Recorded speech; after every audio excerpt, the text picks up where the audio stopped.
Welcome in to the Fun Astrology Podcast. Thomas Miller with you. Thanks for joining us. It's solstice time.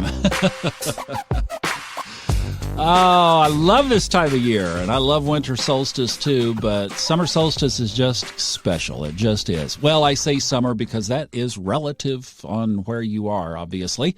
Summer above, winter below. Now, as far as what we're setting up for Sunday, we have all of this is updated on the funastrology.com website. If you go down to the blog area, it's on the right, and I've got all the dates and all the aspects for the weekend, including the chart of solstice as of it's 10:33 p.m. Central Time. I was using Central Time on this chart because I put the geography of Kansas City, Kansas, just kind of making that mid-central United States. So that's 10:33 p.m. Central. Sun is at 0 degrees, 0 minutes, Cancer. Moon is first quarter today and then moves into Libra tomorrow, and then it moves into Scorpio Sunday morning at 7:57 a.m. I've got all these times again in that little section on the website. So if you want to reference the chart or these lunar ingresses, you can just mark those straight from the website. I wanted to spend the bulk of the time today talking about solstice itself. And in just a minute here, we're going to stretch you. So if you want to go down a wild and crazy road with old Uncle Thomas, then I've got that for you here in just a minute. But the solstice, if we just look at the fundamentals, what is solstice? Well, it's when the sun is actually farthest away from the earth. And it's that time of the year, twice, of course, in the two different seasons, when the sun appears to stand still, being the shortest day below the equator, the longest day above. Now, if we were just synthesizing that right there, the solstice is obviously a time of change. It's a time of shift. I have to put things in hiking terms. It's not a loop trail. It's a down and out trail, and you just hit the down part, and you're turning around, and you're headed back to the car. Think of it like that. Now, I think the mystery and the mystique of it comes from this whole thing of standing still. In fact, that's basically where the word is derived. It's derived from the sun standing still. So just like we've talked about recently with the eclipses, the ancient observers, I was going to say astrologers, let's just say the ancient observers. I mean, whoever got this all started would have observed the sun's declination relative to the celestial equator. So basically take the equator of the earth and project it out into space. When the sun is at its farthest points from that equator, it appears to stand still. Actually, my little hiking analogy is pretty darn good here as I think about it, because as you're hiking toward the destination, let's say it's a big cliff that looks out over a mountain range with a lake down there, what do? You move toward it. You're moving. What do you do when you get there? You stand still and you observe, right? You get out your binoculars. You get your journal. You do a little meditating. You do whatever you do at the end of the trail before you start to turn around and head back.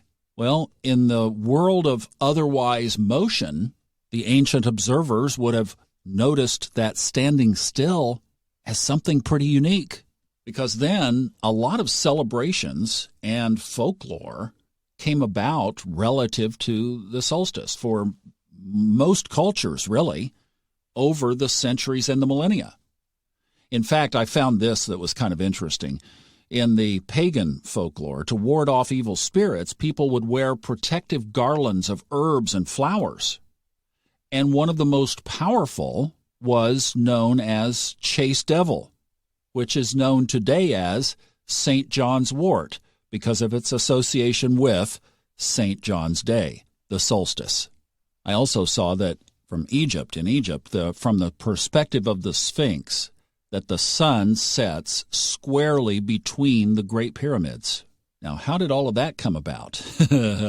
Well, let me tell you what Fred wrote. This, like I said, this is going to be pretty amazing. So the book I narrated and completed last and just got released is called Extraterrestrial Linguistics.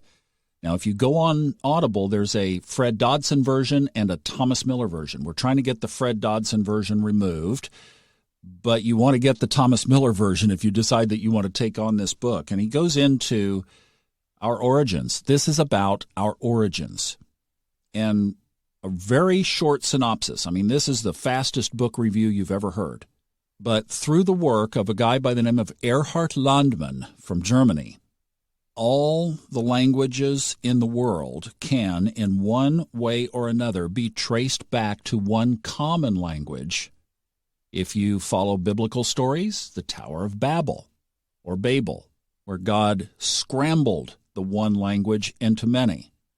But all languages, according to Landmann, and then Fred picked up on that research and moved it forward, trace back to ancient German. And Landmann and many others believe that we came from the Pleiades, that we were, in fact, star-seeded.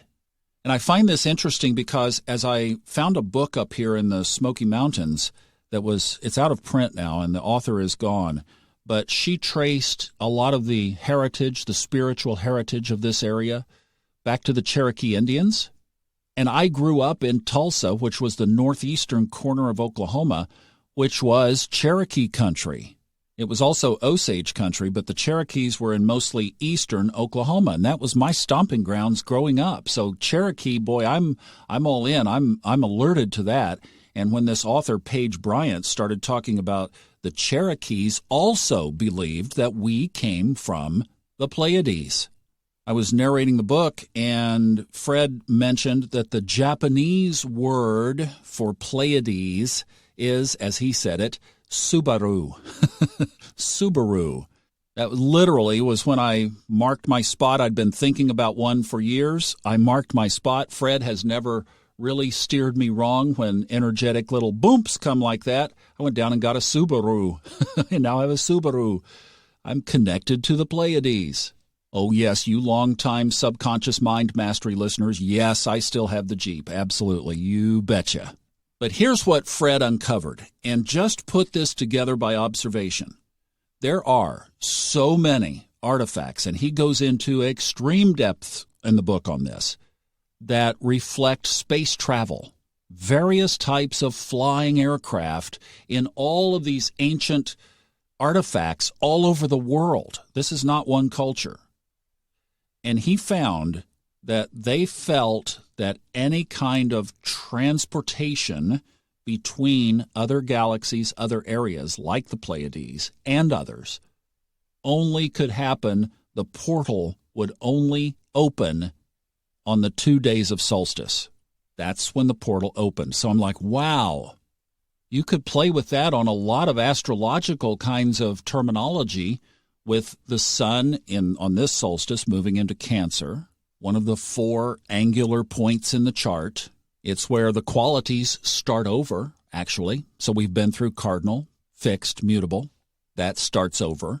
But there are a number of different areas and ways that my mind could wander, and I would invite you to allow yours to wander too. That, wow, what if these were some kind of a portal? Has that energy really closed? Has that energy stopped? And if so, why?